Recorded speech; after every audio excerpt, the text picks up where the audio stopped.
हज़रत नूह अलैहिस्सलाम का वाक़या इस्लामी तारीख़ के सबसे पुराने और सबसे गहरे सबकों में से एक है।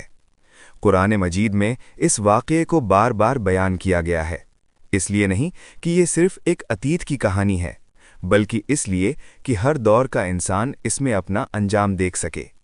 ये कहानी है सब्र की, दावत की, मुसलसल इनकार की और फिर अल्लाह के फ़ैसले की।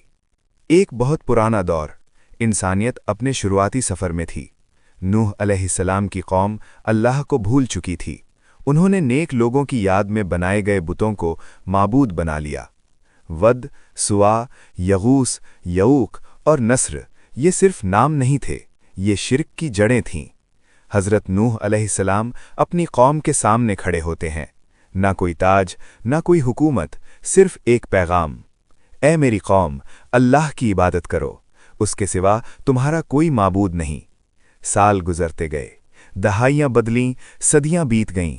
नूह अलैहिस्सलाम दिन में बुलाते, रात में बुलाते, चुपके से भी और खुलेआम भी, लेकिन कुरान गवाही देता है, कौम ने कानों में उंगलियां डाल लीं, कपड़ों से चेहरे ढक लिए और तकब्बुर में और बढ़ गए।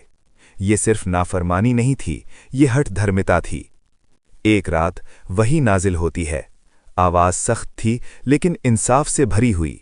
ए नूह, अब तुम्हारी कौम में से जो ईमान नहीं लाए वो अब कभी ईमान नहीं लाएंगे।